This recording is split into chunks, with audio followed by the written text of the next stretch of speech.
Salutare și bine v-am regăsit pe canalul nostru de YouTube. Astăzi vom vorbi despre regele specificațiilor. Și de ce îl numesc așa? E bine, pentru că Samsung s-a gândit să pună cea mai bună tehnologie de transmisie a datei, cel mai bun ecran, cea mai șmecheră cameră, spațiu de stocare să-ți pui și în cap și foarte mult RAM într-un dispozitiv mobil. Și se numește S20 Ultra 5G.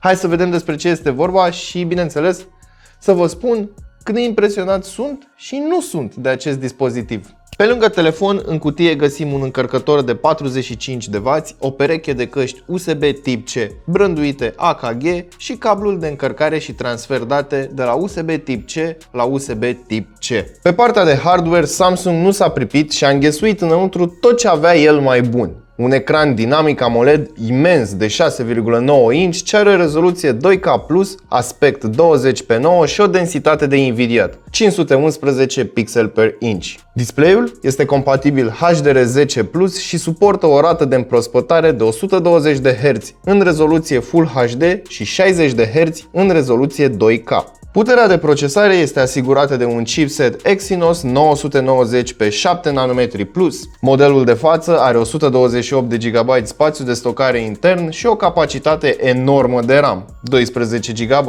În schimb, aceste specificații pot urca până la 512 GB interni și aberanta sumă de 16 GB RAM. Ei bine, cu toată puterea asta de procesare ai putea spune că te-ai coafat pentru următorii 2, 3 sau chiar 4 ani de zile. Pentru că dacă ai observat evoluția sistemului Android în ultimii 3 ani de zile, ei bine, nu a fost chiar atât de bruscă, să-i spunem așa. Adică, în continuare, dacă ai un telefon cu 3 GB RAM și un procesor decent, ai putea face multitasking între Facebook, WhatsApp, rețele de socializare, ceva Netflix, YouTube și Y-Music sau YouTube Music, plus mesaje, apeluri, notițe și așa mai departe, fără absolut nicio problemă.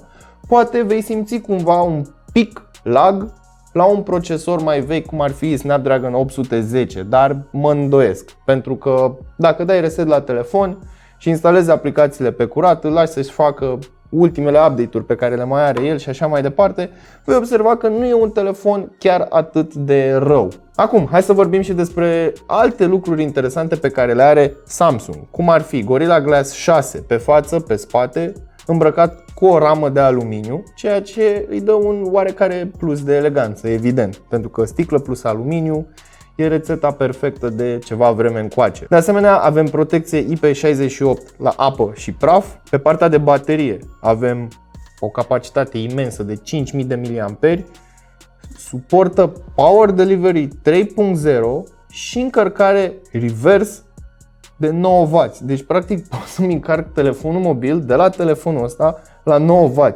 ceea ce înseamnă o chestie destul de interesantă. Pur și simplu, este un dispozitiv care le are pe toate. Și dacă mă întreb ce îi lipsește 3D Touch-ul pe care îl avea acum ceva versiuni pe butonul de Home și muffă jack. De ce n-ai muffă jack? Pe bune, adică mi oferi o experiență uluitoare de utilizare, dar nu-mi pui o muffă jack. Bă, uite, poate sunt și eu în mașină. Am o mașină veche, antică și de demult. Nu am Bluetooth, n-am nici modulator FM, am un cablu auxiliar acolo de sărăcie pe care l-am și am un telefon foarte scump care probabil oricum e mai scump decât mașina, dar bă, vreau și eu să-mi ascult muzica. Fac și eu acolo, mă mai car cu un adaptor. Asta nu-mi place și cumva dacă aveau și mufa jack mi se părea telefonul overkill pentru absolut toată lumea și future-proof pentru 2-3 ani de zile lejer. Aș vrea să accentuez și faptul că Samsung DeX funcționează extraordinar de bine pe acest device. Dar faptul că este un dispozitiv din sticlă foarte mare și masiv cântărește undeva la 222 de grame. Ei bine, e foarte lucios și alunecă și atunci ai riscul de a-l scăpa pe jos foarte ușor. Așadar, recomand nu doar să-ți cumperi o husă, cumpără-ți o husă ca lumea la telefonul ăsta, pentru că sigur o să-ți pare rău dacă scapi pe jos și pățește ceva. Cam astea sunt primele impresii pe care le-am avut despre Samsung. Din punctul meu de vedere, e un telefon overkill. Este cam ceea ce au încercat Asus să facă cu acel telefon de gaming. În schimb, acela era într-o altă zonă, un alt fel de market, o altă zonă de utilizator și, bineînțeles, o altă țintă. S20 poate să fie, bineînțeles, orientat și către gaming, și către office, și către home use, și către whatever. Toată lumea poate să folosească un S20. Nu strigă la gaming, în schimb este la fel de mare ca o paletă de ping-pong și îți va rupe buzunarul în două, și la propriu și la figurat. În ceea ce privește software-ul, Samsung nu a făcut foarte mari diferențe, în schimb ne îmbie cu niște wallpaper live care sunt preinstalate pe acest dispozitiv și care arată cât se poate de estetic. Bineînțeles, avem și un senzor de amprentă ultrasonic sub ecran, este similar cu cel găsit pe Note 10, S10, S20 și așa mai departe. Practic este un senzor ultrasonic, un senzor calitativ, dar nu la fel de rapid ca un senzor clasic capacitiv. Hai să vedem și ce soft avem. Evident avem Android 10, mergem în About Phone, Software Information, One UI 2.1, Android 10 și patch-ul de securitate de pe 1 martie 2020. Deci avem un patch de securitate recent. În ceea ce privește siguranța cu acest telefon, e bine, nu ar trebui să fie o problemă. Hai să mergem și în Geekbench 5. Mergem la History, să vedem și cum s-a descurcat. 945 de puncte în single core și 2832 de puncte în multicore. Uite, aici am vrut să ating un subiect. Voi știți că pe piață Samsung-ul lansează o versiune cu Snapdragon și o versiune cu Exynos. Ei bine, dacă veți căuta pe internet, pentru că eu nu am la îndemână în momentul acesta un S20 Ultra cu Snapdragon, veți observa câteva diferențe între Exynos și Snapdragon. Bineînțeles, în experiența de utilizare sau în viața de zi cu zi, să spunem așa, nu se va observa diferența, dar pe hârtie și în teste sintetice mereu veți observa o diferență între chipsetul de la Samsung versus chipsetul de la Qualcomm.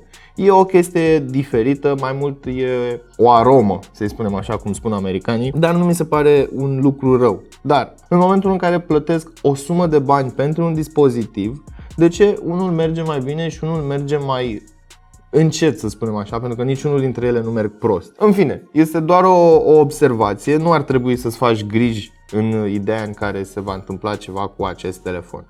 Bun, pe partea de conectivitate avem inclusiv Wi-Fi AX, deci noua tehnologie și mai rapidă decât AC. Asta înseamnă evident dual band 5 GHz și așa mai departe. Avem NFC, Bluetooth 5.0 și bineînțeles Bluetooth-ul merge și în low energy, OTG, iar pe partea de conectivitate în ceea ce privește USB-ul avem 3.2 Type-C. Deci este și mai rapid decât 3.0 sau 3.1, deși în foarte puține cazuri am văzut telefoane cu 3.0. Majoritatea au versiunea a doua de USB, dar în fine, e discutabil pentru că nu stai toată ziua să transferi date din telefon în laptop, în desktop și așa mai departe. În schimb, te va ajuta foarte mult în momentul în care folosești DeX-ul. Evident, avem difuzoare tunate de AKG. Unul dintre ele se află aici, în partea de jos, avem grila difuzorului principal, iar în partea de sus, unde este și difuzorul pentru apeluri, acesta este dublat ca și difuzor stereo. Deci avem un aranjament stereo, este o calitate foarte bună a difuzoarelor. Per total, dacă stai să te gândești, nu este un telefon cu absolut nimic special. Pur și simplu are specificațiile undeva în stratosferă duse. Bine, asta e echivalentul cu un telefon mobil. Deci are specificații de top duse la maximum cât s-a putut. Iar în ceea ce privește dimensiunea, ei bine, gândește-te că nu e un telefon chiar atât de mare. Ce-i drept, este mai gros decât un telefon tradițional. Dar totuși, dacă stai să te gândești, uite cum arată în comparație cu un iPhone XS Max cu husă, da? Deci deja am o husă de piele pusă pe telefon. Nu e nici foarte groasă, nici foarte subțire și uite cum arată. Ca dimensiune, mai țineți minte vechiul Galaxy A9 din 2018? Primul telefon cu 4 camere care era extraordinar de scump pentru absolut nimic special. Uite cam așa arată Galaxy A9 pe lângă S20 Ultra. Practic este aproximativ aceeași dimensiune, dar cu un ecran mai mare și bineînțeles cu o grosime considerabilă. Deci dacă ai putut să te obișnuiești cu un astfel de telefon pentru cei care l-au avut, sau în fine, dimensiunea unui telefon, bineînțeles și în zona de A71, A51, pentru că și acelea sunt telefoane cât de cât mari. Chiar dacă avem 6,9 inch în diagonală și intră în zona de phablet, avantajul este că avem aceste margini foarte subțiri. Ca o ultimă adăugare, mai avem aici și un punch hole care ascunde camera de selfie. Evident, camera de selfie nu este extraordinară ca și camerele de pe spate, dar are niște specificații de top, și anume 40 de megapixeli f2.2 și este capabilă să filmeze 2160p 30. În comparație față de camerele de pe spate, camera de selfie este la grădiniță, să-i spunem așa. De ce? Pentru că senzorul principal de pe camera spate are 108 megapixeli. Hai să vorbim și despre camera principală a acestui telefon. Folosește tehnologia non-binding. Practic este un termen inventat de Samsung ca să-și denumească noul aranjament pixel. De ce? E bine, până acum un quad Bayer normal foloseau 2 pe 2 pixeli. Asta înseamnă că foloseau 4 pixeli pentru a face un pixel mare cu o informație corectă. Samsung folosește un aranjament de 3 pe 3.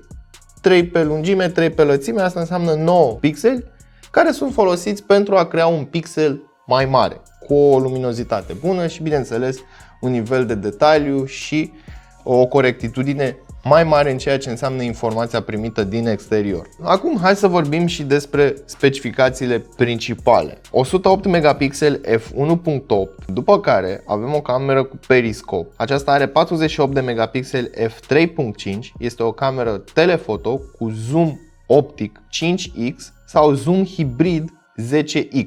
12 megapixeli f2.2, o cameră super wide cu tehnologia Super Steady Video. Deci practic poți să filmezi cu camera super wide, poți să filmezi peisaje fără să-ți facă imaginea așa, în ideea în care îți tremură mâna sau ești iarna la munte și mor de frig. Mai departe mai avem o cameră TOF de 0,3 megapixeli, iar acea cameră TOF este Time of Flight camera. Practic te ajută pentru crearea efectului de adâncime. Hai să vorbim și despre calitatea acestui telefon, despre calitatea foto. Iar aici am mici dubii.